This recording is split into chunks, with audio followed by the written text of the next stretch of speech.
때는 2004년. 당시 우리 가족은 대구 달서구에 있는 2층 양옥집에 살고 있었습니다. 우리가 주인집이라 1층에 살았고 그 외에도 1층에 한 가구, 2층에 두 가구 이렇게 빈집이 있어서 세를 받을 수 있었죠. 10월의 어느 날 이제 막 돌이 지난 아이와 젊은 부부가 2년 전세 계약을 하고 이사를 왔습니다.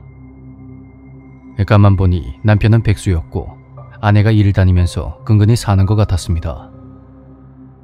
처음엔 별 문제가 없었는데 그 가족이 이사 온 지 한 달이 채 지나지 않아서 부부가 싸우는 소리가 자주 들렸습니다.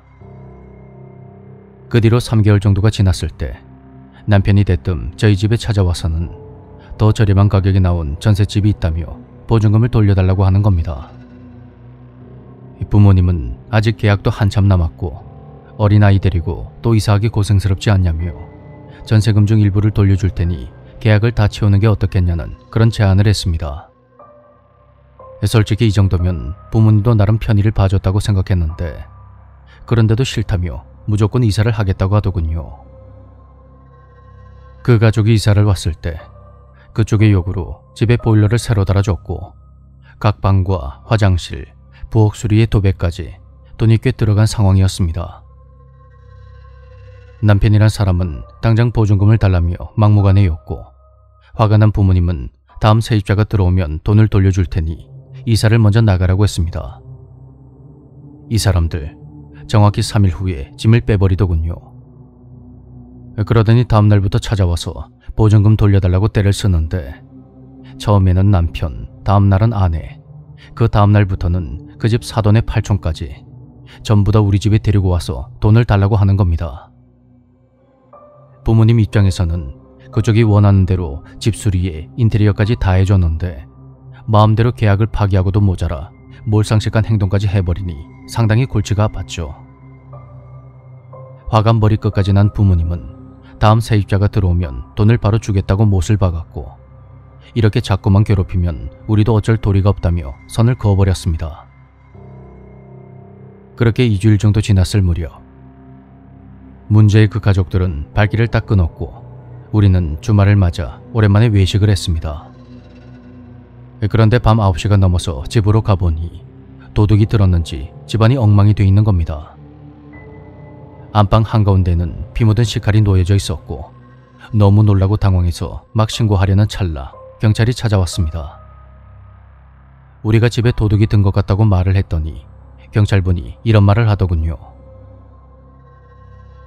무슨 일 없었습니까? 안 그래도 누가 칼을 들고 이 집에 들어가는 걸 봤다는 신고가 들어와서 저희도 출동을 했습니다만. 이런저런 조사를 마친 경찰은 증거물로 칼을 가지고 왔고 다음날 그 부부 중에 아내의 언니란 사람이 집으로 찾아왔습니다.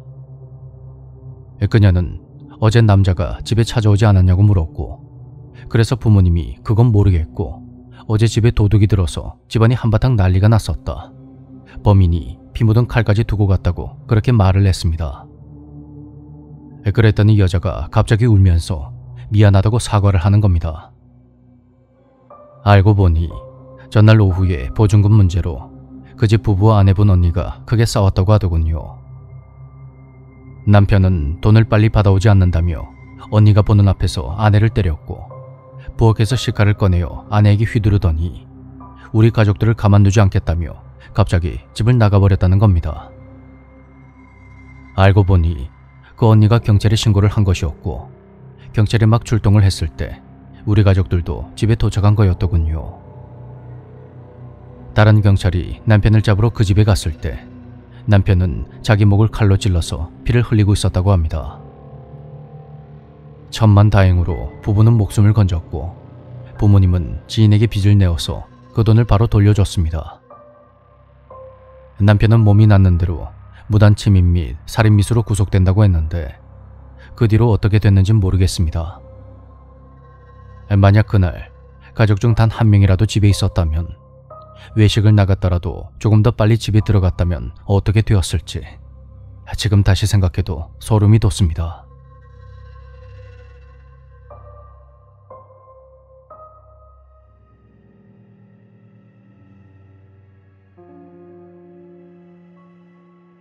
저는 과거에 야생동물의 사진을 찍어서 잡지에 기고하는 일을 했습니다.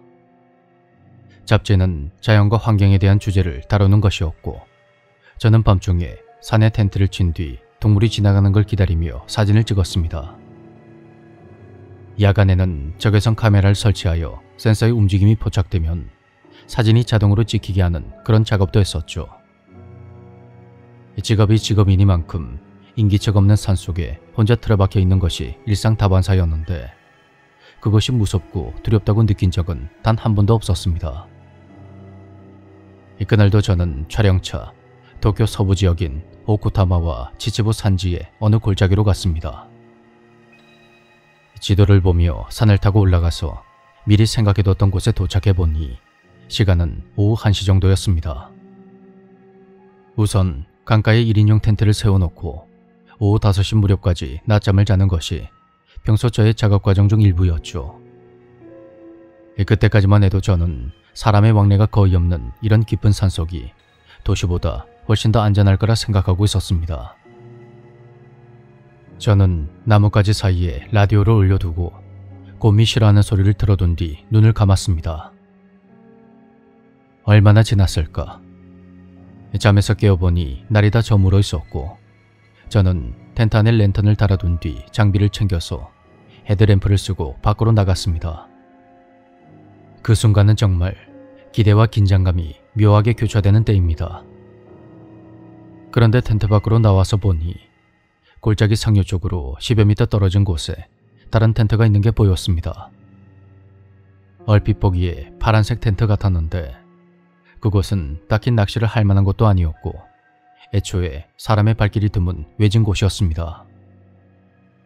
산을 오를 때만 해도 다른 사람은 보지 못했고 텐트를 칠 때도 분명히 아무도 없었는데 참 이상하더군요. 텐트 안에서는 빛 한 줄기 새어나오지 않았고 저는 낮잠을 자는 사이에 누군가 조용히 와서 자리를 잡은 거라 생각했습니다.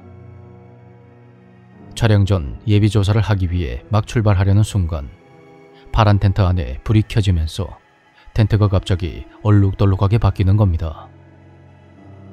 텐트 안쪽에서 바깥쪽으로 거무튀튀한 색이 스며들고 있었는데 그것은 마치 아주 오래된 피 같은 색깔이었습니다.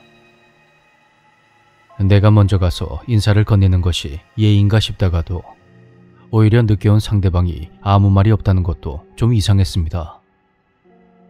다른 것보다도 파란 텐트에서 풍기는 불길한 느낌 때문에 두려움이 더 컸죠.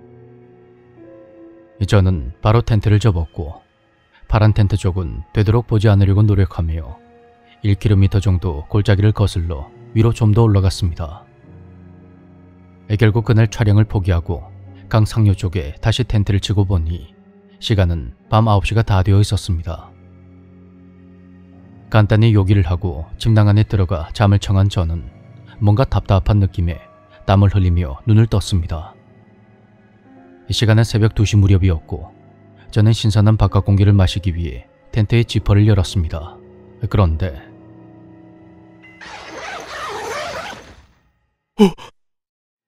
뭐야 이거? 제 텐트 바로 앞에 아까 보았던 그 파란 텐트가 있는 겁니다. 제가 크게 놀라자 파란 텐트 안에 불이 켜졌고 얼룩진 텐트 안에서 2개의 손바닥이 나타났습니다. 텐트 안에 있는 누군가는 저를 향해 양 손바닥을 쫙 펴고 있었고 순간적으로 정신이 아득해진 저는 텐트 반대편 입구를 통해 급히 밖으로 나가서 손전등으로 파란 텐트를 비추었습니다. 텐트 안에 있던 사람은 손을 이리저리 더듬으며 지퍼를 열고 밖으로 나오려고 했고 그걸 본 저는 기겁을 하며 뒤도 돌아보지 않고 골짜기로 뛰어들었습니다. 무릎까지 차오르는 물을 헤치며 사방이 어두컴컴한 산속을 몇 번이고 넘어져가며 저는 달리고 또 달렸습니다. 그렇게 가는 도중에 손전등도 잃어버리고 숨이 턱까지 차서 도무지 달릴 수 없을 지경이 된 후에야 저는 구석진 곳을 찾아 숨어 들어갔습니다. 온몸을 웅크린 채 덜덜 떨며 그렇게 앉아있다 보니 어느새 날이 밝았고 저는 애써 마음을 가라앉힌 뒤 텐트가 있는 곳으로 향했습니다. 그곳에는 제가 가져갔던 텐트와 문제의 파란 텐트가 나란히 있었는데 파란 텐트는 간밤에 보았던 것보다 훨씬 더 낡아 보였습니다. 그리고 텐트 안에는 사망한 지 수년은 돼 보이는 사람의 유골이 있었습니다. 그 일 이후로 저는 야생동물 촬영을 그만두게 되었고 지금까지도 등산은 되도록이면 피하고 있습니다.